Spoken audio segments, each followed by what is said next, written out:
Hi everybody, Dacob here. Welcome back to the Fashion Bunker. We're talking Chanel price increase today. Oh, how fun. I feel like that's all I do. It's like Chanel is increasing their prices so much that like every 2 weeks, I come back at ya with another Chanel price increase video. Well, but that's the speed at which they're going. That's the rate at which they're moving, baby. Subscribe to my channel here on the tubes to get all the infos as they come out. You know, this is the place to be to get all your fashion, perfume, and Chanel info. Now, you can also push the join button next to the subscription button. Become a member today. Get access to extra perks. You can also join me on Patreon, superdacob all spelled together, for extra perks there as well. Thank you to all my members and patrons who have already pledged. This video is being filmed live in front of a live virtual audience. I live stream every Saturday, and you are all welcome to join the convo. Hi, guys. Another price increase? Denise Lyot says yes. C. Lala says, is Chanel having another price increase so Louis can't catch up? That's a good point. I just made a video last week about the Louis Vuitton price increase that just hit, and in that video I also, you know, unlike other channels that go into, well, this is a price increase, and I was like, okay, well, let's give a little bit more content and context to the price increase from Louis Vuitton. And in that video I also touched base on the strikes that are happening in France and the Louis Vuitton workers that allegedly stopped working, and there's a lot going on and a lot of speculation connected to that price increase, so be sure to check out that video. But now back to Chanel. So you guys, you heard it here. Well, first in the live stream, and then you're going to hear it after I post the video. But for whoever is watching now live, the price increase is coming on the 5th of March. And now there's something interesting here. 5th of March, big number. It's right around the date, actually it's the date, that they're launching their new main spring-summer 2022 collection. It might be off by a day or two depending which country, because they don't launch globally at the same time. Paris usually has first dibs and then the rest of the world follows when they launch new collections, but it's kind of like right around the time when they launch the new collection, that's when the price increase hits. Well, isn't that a doozy? So basically, since Chanel, minus the two haute couture shows, let's say they do about 8 collections a year. It's like, yeah, 8 price increases a year. And you might say, wait a minute, Dacob, they don't do 8 price increases a year. No, they don't, but actually they do, because we usually only talk about it on social media in a vast scale about their price increases when the bags get price increases. You don't really hear people make videos about every price increase Chanel makes, but in reality, what Chanel does is they sneak in price increases from time to time that you don't even think you know about. Like, for example, back in 2020 when I was on my Chanel slingback craze, and I don't know how many pairs I bought, like 4 or 5 or 6. I was insanely obsessed with them. Good that I was, because that was right before they started kicking up the price increase. And so I bought the slingbacks, and they went up, right after I bought them, they went up for $50. 1 month after that, they went up another $50. Then they went up 2 months after that, another $100. So these are like price increases that kind of, they sneak in every couple of weeks or months between the major price increases. So in reality, you could really say that every couple of weeks there's a price increase at Chanel. You know, they increase the slingbacks secretly over and over and over and over again. Then their costume jewelry, brooches, sneakers, other shoes, like sometimes even like $20 price increase here, $50 price increase there. So they're constantly increasing their prices. Their workers are going crazy in the boutiques. They can't even keep up, because every day they get notified for a new thing. And you got to make a new sticker, new label every time they increase the price. You got to go get all the stock back in, relabel it with the new price. Then 2 weeks later, take the same shit out again, relabel it again, because it's insane. It's insane. But we're here for the price increase, to talk about the price increase, the allegedly coming price increase of March 5th of 2022.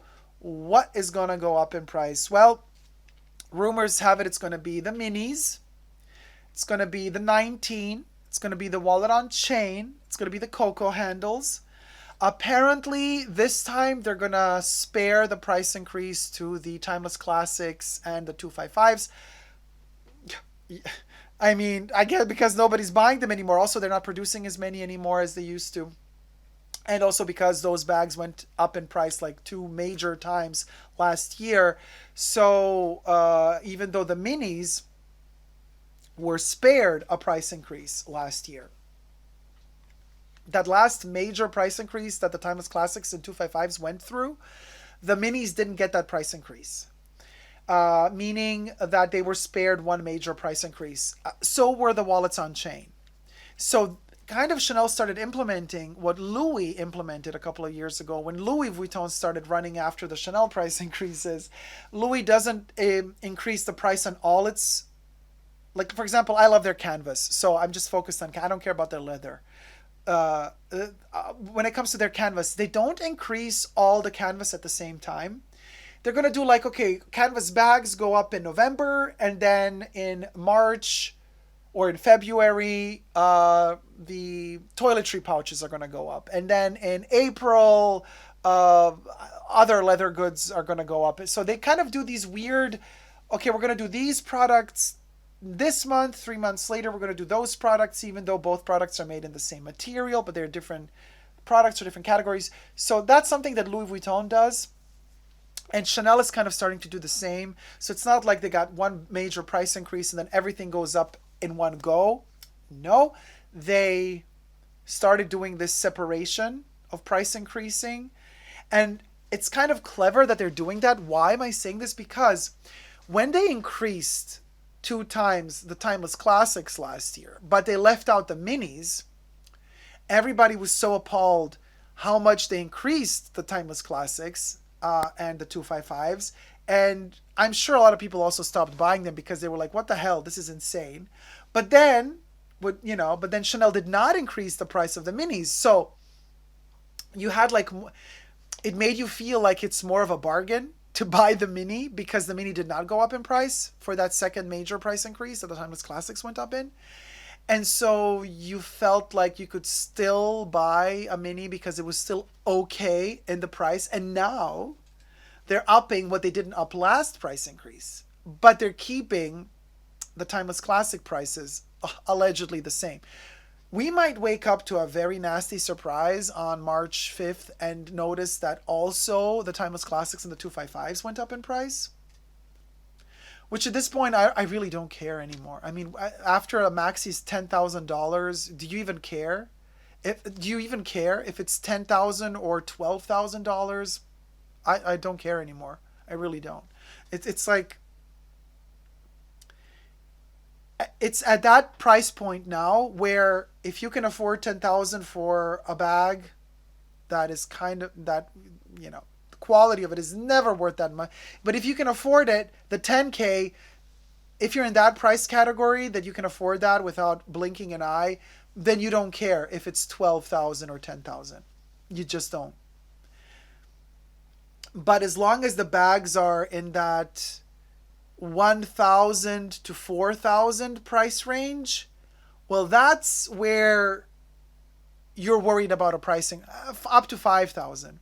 That's where you're worried about the price increases. But after a certain point, after 8,000, 9,000, 10,000 have been reached, it doesn't matter anymore. So the minis in particular are a fascinating price point because, I mean, in the States, with the dollar, they're already over $4,000, right? But what is interesting in Europe, their French counterpart prices in euro, the square mini is 3,600, and the rectangular mini or the 255 mini is 3,800 euro. So, which means that this price increase coming in March is gonna send the mini into the 4,000 euro price range. So the mini, which was just a year and a half ago, 2,800, 2,900, 2,600 euro, jumped to 3,100 and 3,500, then went up to 3,800 for the rectangulars, Now it's going to penetrate the 4,000 ball game. These are single flat bags, you guys.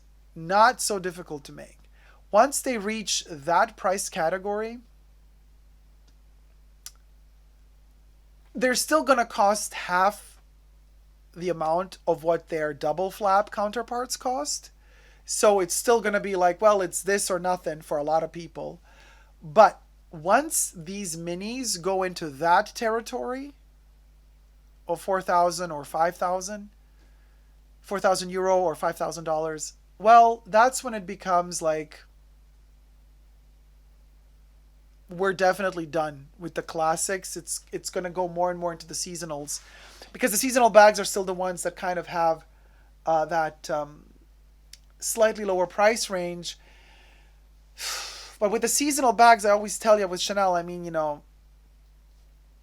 since they have new collections every 2 months, it's not worth it to buy it new in boutique full price, because you just wait 4 or 5 months, and the people who buy the seasonal bags just to post them on Instagram, they're gonna get bored of it. They're gonna want the newest it bag, and they're gonna sell their 4 or 5 month old seasonal Chanel bag, and then you can get it for a better deal. Because at this point, even though the seasonal bags are cheaper than the classics, also they have gone to a place where we just analyzed together a couple of days ago the denim bags that were released for the pre-spring summer 22 collection. You could check out that video, my selection of denim bags from Chanel. I love their denim, but $4,000 to $5,000 on a denim bag, it's denim. And it's cotton on the inside, denim on the outside. It's not leather. $4,000, $5,000. It's denim. Seasonal bag. I really, at this point, I don't know how Chanel thinks they can keep getting away with this. Louis just had a price increase on February the 16th, and it was a major one, and a lot of products went up astronomically in price. Some things didn't, but most things did. But even after that huge price increase, they're still like 4 times more affordable than Chanel. And now Chanel is kind of upping their prices again. So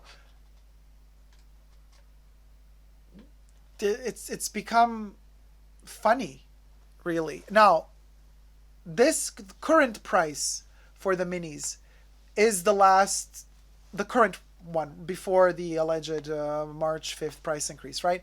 The the price for the minis is still, it's kind of at its last affordable for Chanel standards price category.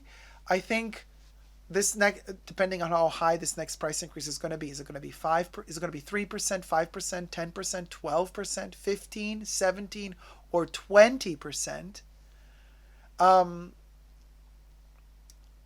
But as I said, after they penetrate that 4,000 euro or $5,000 price category, the minis,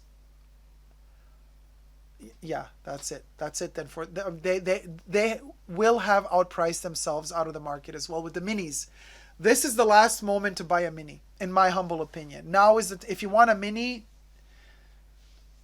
this is the last price range for a mini that is still crazy AF, but that's still, in some crazy world that I live in, is justifiable. After this price increase, the minis are done. Just saying.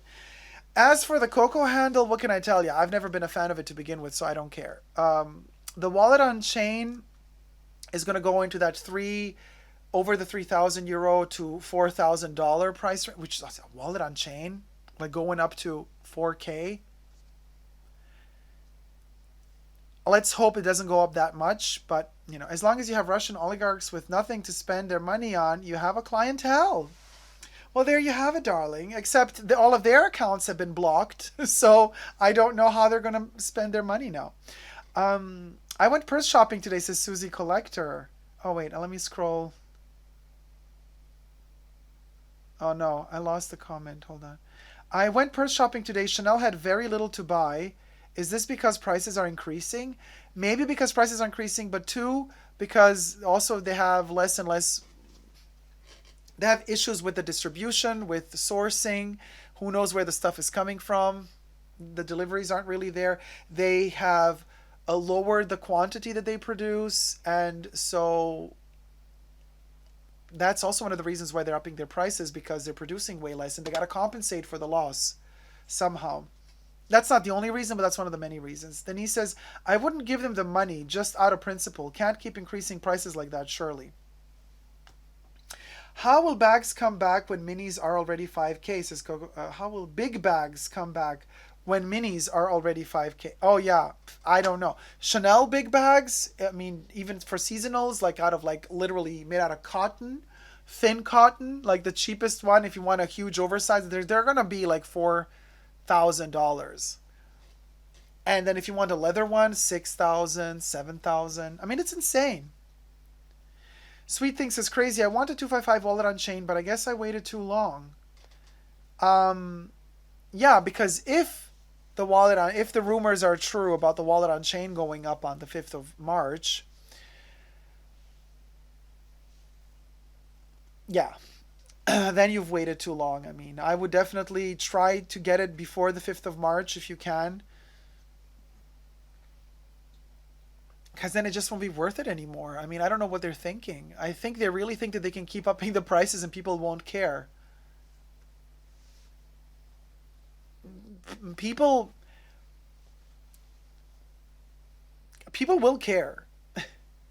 I mean, and just the rich cannot sustain your company. You need all classes to buy your products in order for you to survive. So if they think that they can just live off of the rich, they got another thing coming.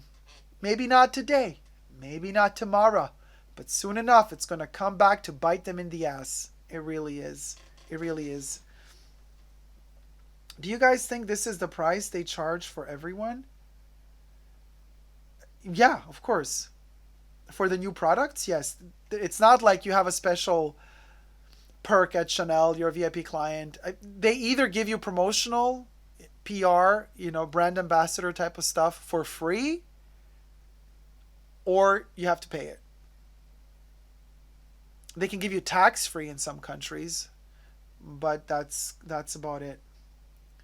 Louis says the Chanel store in Houston the other day, the shelves were empty and maybe just three sales associates for the entire boutique.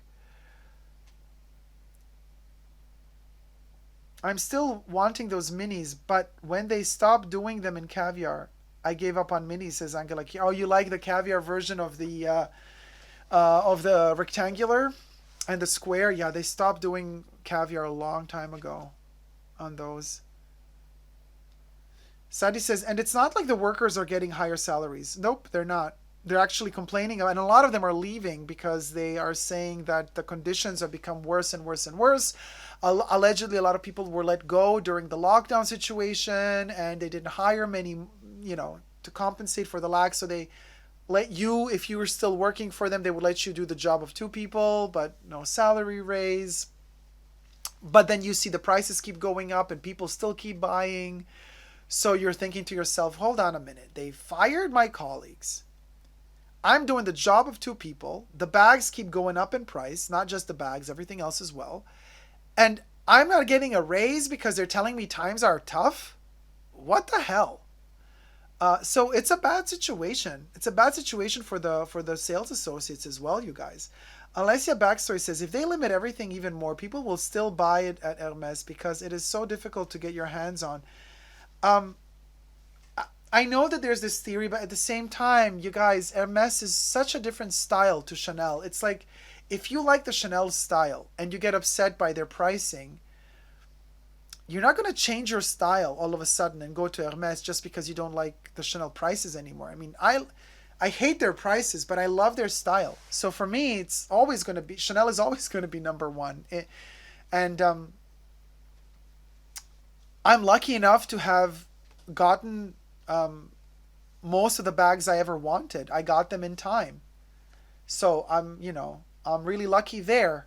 But I Even today, if I were to start my collection today and not have any Chanel bags or clothes or accessories for that matter, I would I I would still love. I mean, listen, I don't want to spend $10,000 on any bag. I don't care if it's a Birkin or if it's a 255. I just think that's not worth it. So if I were to begin my collection today and be confronted with a $10,000 price tag on a maxi timeless classic, I I would not buy it. I would just not have a Chanel bag. I would still love Chanel to bits, but I would just not have a Chanel bag. I would go secondhand. I know the secondhand market follows the prices of of new, so that would be difficult as well to hunt down properly. But within a price range that's somewhat normal. But if you're very very patient and you look around a lot, you might get lucky. But I would still not love the brand any less. You know, sure, I don't agree with their policies in many ways. I don't agree with how they deal with customers in many ways. Like they're really, really spoiled.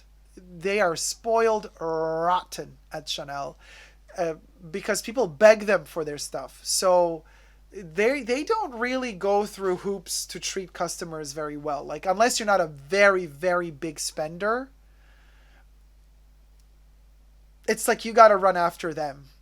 That's the attitude at Chanel. That's the attitude that I have experienced at Chanel. They don't really bend head over heels or knees over heads or whatever for you. Not really. It's like, okay, well, you're lucky enough that you were offered this. If you don't want it, well, we got somebody else who's going to buy it. So, okay, bye. And I've kind of learned in time, if I want something from Chanel, I have a wonderful sales associate that I work with, and I say to her, I would love this piece. And then it takes some time because she needs to source it out. I mean, this ring, for example, I know it's not like, it's, I love platinum, and Chanel and platinum for me is, it's the best thing in the world. So anyway, it took like half a year. And this is not a very wanted piece. It's not one of those like, it's not a Coco Crush ring. It's not something that you see immediately that it's Chanel. Um, and but it's a special ring. It needed to be manufactured because it's not something that people order often. So you have to order it, and they make it in the ateliers for you, and yada yada. But what I wanted to say, hold on, I gotta just bend my knee. But what I wanted to say is, they are pushing jewelry more. So they're super happy when you buy their jewelry collection, not costume jewelry, jewelry. But even then, I've noticed, like they sent me a book, a jewelry book, like not just a catalog, it's like a notebook, jewelry book with extra little things inside. It's really cute with a metal lion on the cover of the book. It's like a really cool book, and I love it to bits. But that was their thank you note that I purchased this. And they kind of said, contact us for, like they were implying, contact us for your next jewelry purchase. Like, thank you for buying this. Here's a little booklet. What's your next piece? What are you going to buy next? And since I didn't contact them right away for my next piece, all communication stopped. And that's kind of where I go like, oh, that's a little cheap of them. You know what I mean? It's like, you bought a ring, thank you, buy some more, and if you don't, you're out of our list of catalogs, or you know what I mean. And it's just like, oof. So I've learned in time to not expect anything from them. If I love a piece of theirs because of my own personal reasons, I tell my sales associate, hey, I would like this piece. Is there any way that you could get it for me? And the only perks I have is her getting them for me. It's like, yeah, I can, it's going to take some time, but I can get it for you. And then 2 3 weeks, or in this case 6 months later, she contacts me and says, I got it. And that's it. That's like, that's, sometimes I get a bottle of champagne as a thank you, when I'm shopping there. But that's it. So I'm happy because I don't expect anything. At the same time, I'm telling you, in other places, in other luxury stores, for purchasing way less, you get a much bigger luxury treatment. Uh, they just pamper you in a different way. They just acknowledge you in a different way. They make you feel more at home. They're kinder to you in many ways. There's not that attitude of, oh, like, oh, the bag has a scratch, it's $5,000 and you don't want it. Oh, tough luck. Well then, you're gonna pass on this one. Okay, well, next time I won't offer you another one. There's like not that attitude in other places, and I feel like sometimes at Chanel, it's a lot about like, don't waste my time, buy this and shut up and leave. The kind of that type of, and I don't like that attitude. I really don't like that attitude.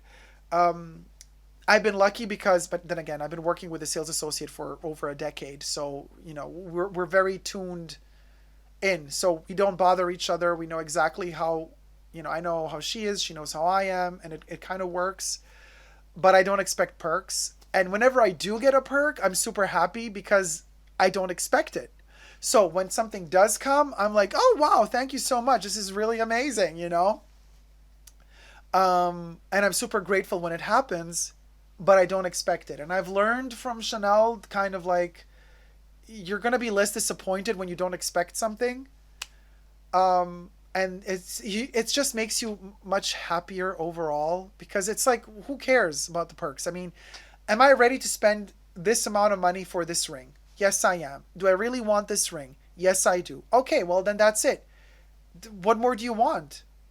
That, the price the ring has, you go, you pay it, you get the ring, you go home. Why do you expect something more for that? They're telling you very clearly on their website, this is how much this product costs. Do you want it? This is how much you're going to have to pay for it. Okay, do you have the money? You do. Okay, well, then pay for it. You paid for it? Good. Well, here's the ring. Thank you. Bye. What more do you expect? You know what I mean? The description of the ring didn't say that when you buy the ring, you're also going to get a booklet, that you're going to get a bottle of champagne, that they're going to invite you to a fashion show. None of that is promised to you. So I think in many ways, as much as we love the perks, we are also spoiled because we think, well, these things cost so much. There must be something more that comes with it.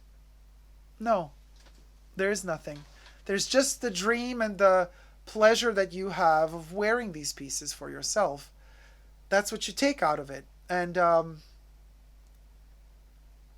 don't know. It's a weird feeling. Coming to terms with it is also not so easy, especially because I get spoiled rotten in other boutiques and with other brands where I buy way less than at Chanel.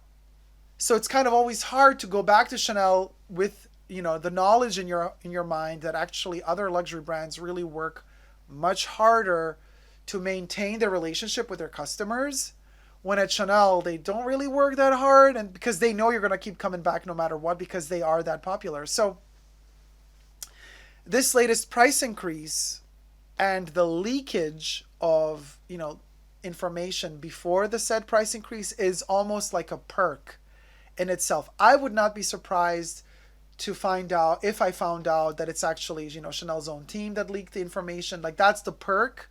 Like, you get to know ahead of time, so you get to purchase the bag. It's almost as if you're buying the bags on sale because they're going up in price in like 5 days.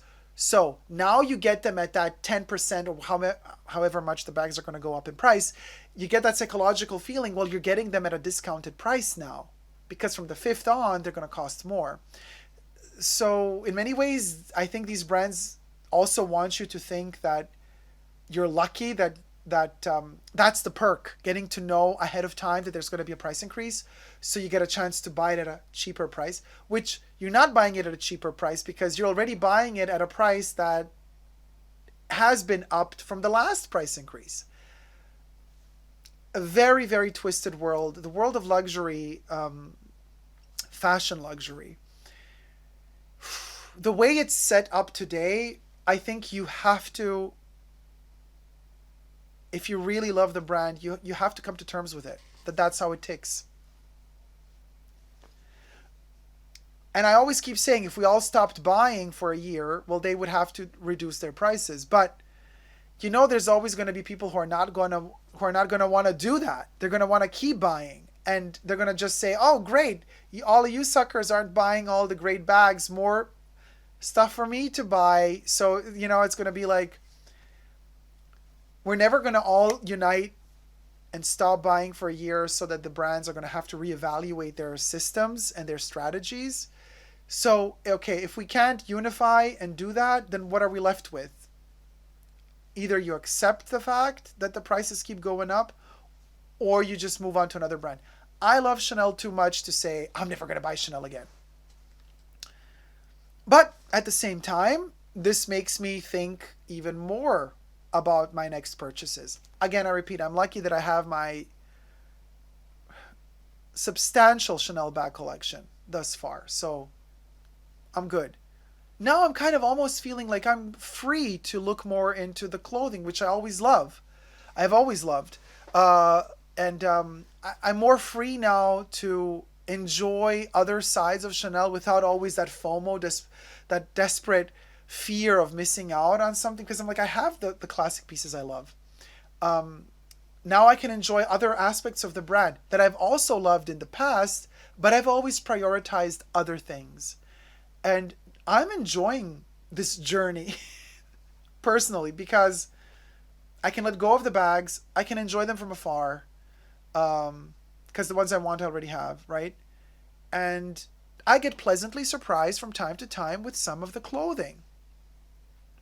And you can never be pleasantly surprised with the prices of Chanel pieces, but sometimes with their clothing, I'm also like, okay, well, yeah, this price for this piece makes sense.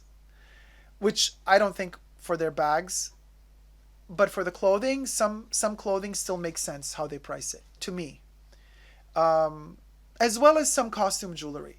So I'm enjoying it. I love their camellias as well. Still, they're handmade, you guys. I mean, they're really, really something special. So I know that a lot of them are super expensive, but those to me still make sense. I enjoy them. So I think it's a mistake to consider Chanel just a bag company. You know what I mean? So when they keep coming at us with these bag price increases, it's almost like, yeah, okay, but it's just bags. There's so much more to Chanel. Unlike all of these other Oompa Loompa brands, like, Louis Vuitton improvising itself a fashion brand. Girl, give me a break. Chanel actually was born as a millinery/fashion brand. Chanel is a couture house. So it's the clothing that make it so exceptional. The bags are an extra perk. So it's kind of sad to me when people just focus on the bags when it comes to Chanel. Yes, their bags are beautiful and it's a lot of fun to collect them. But Chanel really, really, unlike these other brands, has a lot more to offer. It really does. I mean, are you freaking kidding me? What can you do at Hermes? Their clothes are like, okay, some of them are like conservative, comfortable, but they're like boring AF. See, there's just so many twillies and scarves and porcelain ashtrays you can buy at Hermes before you say, I can't anymore. With Louis, sorry, but to me, their fashion is terrible. For me, Louis Vuitton is bags and small leather goods and travel accessories. And I love them for their toiletry pouches and for their bags, the speedies, the keepalls. I love all the wallets. That's Louis. But I'm never going to go buy clothes at Louis Vuitton. What for? It's like, no. But at Chanel, I have all of that. Plus, they have the best perfumes in the world. my humble opinion. So I got the perfumes that I love. I have the creams that I love from Chanel. I love their jewelry. I love their clothing. I love their shoes. I love their costume jewelry. And I also love their bags. So I feel like at Chanel, there's always going to be something I'm going to love. Every collection is going to offer me something whimsical and heritage piece wise that is going to really, really cater to me. I love their sunglasses. Like, you see what I mean? There's like so many categories at Chanel that I love. While at these other brands, I'm more fossilized in one thing per brand. While at Chanel, there's a whole plethora of things that I love. That's why I'm always going to keep finding things that I love there, and it doesn't always have to be a bag. And that's true, Stephen. Chanel has so many things that people just don't know about. That is also so true. And if you actually forget about the bags for a second and you allow yourself to discover what else the brand has to offer, you're going to be very surprised. There's a lot of really cool little giblets and gadgets and things there that are a lot of fun. Sure, there's a lot of crazy shit as well, like the yo-yo that costs $2,000. Like, forget about it. That's a joke. But there's really beautiful pieces that are very close to the stylistic DNA of Coco Chanel herself that are really worth experiencing, finding, discovering. And sometimes the price of those pieces are really good as well for what they are. Just saying. But so, Chanel is not just bags. We love their bags. But thank God they're not just bags. Chanel is not just about the bags. Listen, I've been loving their brand new perfume, like Le Rouge. I just bought it a couple of weeks ago. I used up half a bottle already. Like, that's how much I love it. The crème douce, the extrait de crème that I'm using, their cream, the eye cream, the makeup, the powder. I'm using it for the live stream right now. Their Poudre Universelle Libre Loose Finish 10. Love their makeup brushes as well. I have a little Chanel brush here that I use for that powder in particular. Also a blush brush. Their bags, I love their cardigans, their knitwear, especially the stuff that's made in the United Kingdom, their cashmere. I love their silk camellias, also their cotton camellias. So I love their shoes. I have a bunch of their slingbacks. It's a lot that Chanel has to offer. Costume jewelry. Oh my gosh, I live for their costume jewelry, for their actual jewelry as well. So I'm not going to stop buying Chanel just because their bags keep going exorbitantly up in price. That's my bottom line. But again, I have it easy because I already have my collection of bags. So I can really dedicate myself even more to the pleasure of all other things that Chanel has to offer. And I'm done talking. Julie Scott says the $2,000 yo-yo was just one of those items they put out to keep people talking about them. That's a thing. True. Good point. Live Love Lynn says, so true. Love their perfume, makeup, jewelry, shoes, and of course clothes. That's what I'm saying, you guys. And that's why it's like they have so much more to offer than just bags. So okay, let them increase the prices of their bags because they probably don't want people who just keep buying their bags. They're like, hey, we have so much more to offer you guys than just bags. So why don't you discover the other things we have to offer? Like, we don't want to oversaturate the market with our bags. It's not just a conversation about, they just want the rich people to be able to afford their stuff. It's also about saying, we don't want our brand to die just because people get bored of our brand, just because all people ever buy are our bags. And at a certain point, everybody's going to have one. And then everybody's going to forget that we actually also do clothes and other things.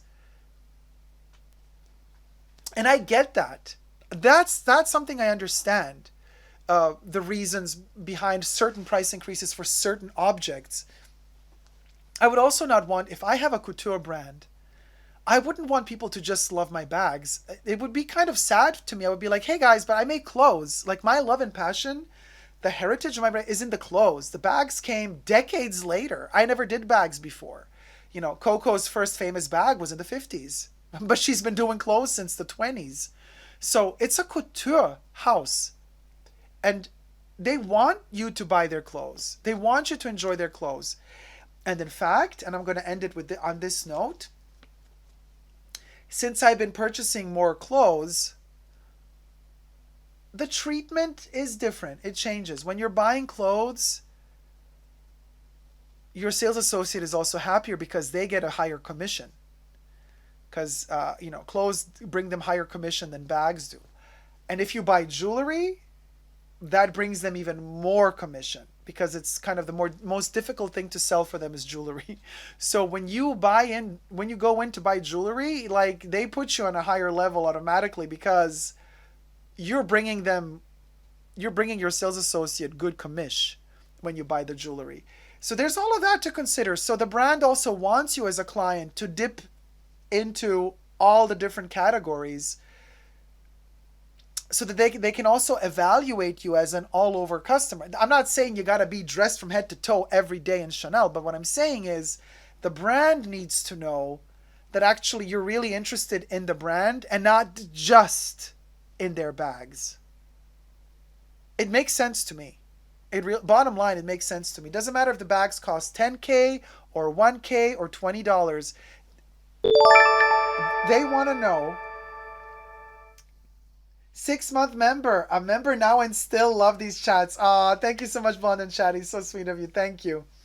So bottom line is they just want to know, okay, well, can we count on you when the times get tough in a way as well? Because they're like, okay, it's not like people are going to want our bags for forever. Like we want to know that we also have clients that we can count on that actually love us also for the things that we stand behind. We are first and foremost a couture house.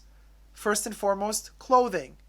And if you're never going to buy any of our clothes, you're just going to buy a bag from time to time. Well, that's not really what this brand is about.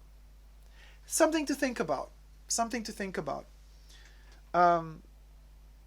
Fotini says, I always longed for bags that remind me of their clothes. This is a very, very interesting point. And I know exactly what you mean. And Fotini, I'm going to do you one better because the bags are really expensive. Since I was a kid and I saw those gorgeous advertisements in Vogue of Chanel, you know how they're beautifully white and black framed, the photos that back in the day Lagerfeld took, right? And then sometimes they would have an advertisement for their clothes and accessories, and then you flip the page and the next page would be a Chanel perfume. What you do with bags, and I do that too with bags, but also with perfume, I can reformulate this sentence and say I always longed for Chanel perfumes that remind me of Chanel clothes. This is Chanel number 5. Whenever I spray on Chanel number 5, I feel as if I'm wearing the Chanel jacket, the Chanel sling bags, the golden Chanel chains, the golden earring. Like I am that 80-year-old Coco Chanel herself walking down Rue Cambon, from the Ritz to Rue Cambon.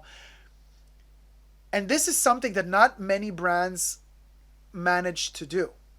And that is that every object is interlocked with the other. You know how the double C's are interlocked? Well, the same applies to all the categories that they have, to almost all the categories, like minus watches. I don't care for their watches because Coco Chanel never designed a watch in her life. It's something that the brand started doing later for extra money.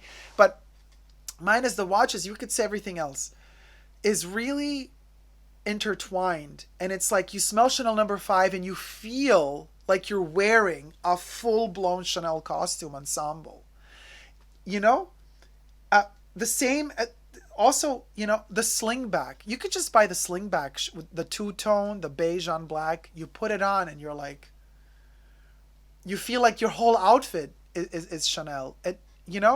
Not many brands have that power of association where, when I buy a Louis Vuitton piece, listen, this doesn't make me feel, I love it to bits, okay? I love my toiletry pouches. I use these guys all the time in all sizes, especially the 15.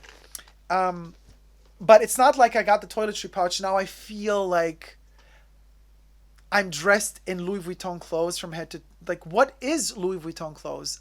If you were to envision one Louis Vuitton out, you wouldn't know what to think of because they have nothing memorable. There's no DNA there. With Hermes, it's the same. It's like, okay, so when I think of a Birkin, I don't think of an overall Hermes outfit, look, dressed from head to toe. No, not at all, really. Sure, if I do, it's a very conservative, stick up a butt type of look that I don't want to be a part of. I really, really don't. So it doesn't attract me. It repels me, rather.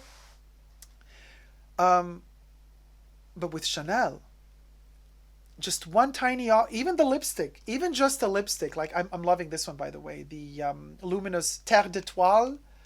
Uh, just the lipstick alone, it's the star lipstick, right? Makes you feel, and this is, by the way, the platinum jewelry collection, which is right here. So it's, again, the connection that they do, they're so masterful at bringing all of these bits together.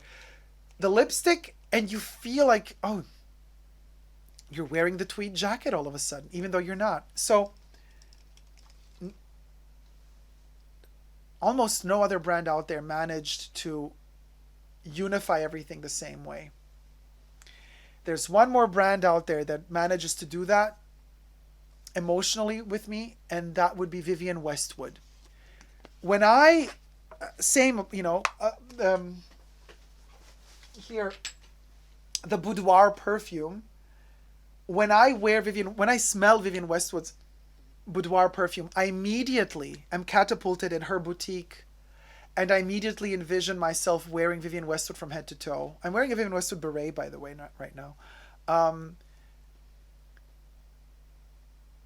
The perfume smells of her clothes, her costume jewelry. You just wear one of her orb necklaces, and it feels like you're wearing Vivienne Westwood from head to toe. She's also masterful at combining and unifying all of her shoes. When you wear a Vivienne Westwood shoe, you feel like you're wearing Vivienne Westwood from head to toe. Vivienne Westwood bags, you get a Vivienne Westwood bag, you feel like you're wearing Vivienne Westwood from head to toe. So she's also one of those designers that managed to really, really solidify a language, a very, very clear stylistic language between all of her creations, just like Coco Chanel. And in fact, just like Coco Chanel was her own best model. Nobody ever wore, and nobody ever will wear, Chanel better than Coco Chanel. She was her best model. Same for Vivienne Westwood. Nobody will ever wear Vivienne Westwood as good as Vivienne Westwood wears Vivienne Westwood. So there's a lot of similarities between the two ladies, stylistically speaking, and I adore them both. So anyway, this started off as a price increase video, but it ended in a very different realm.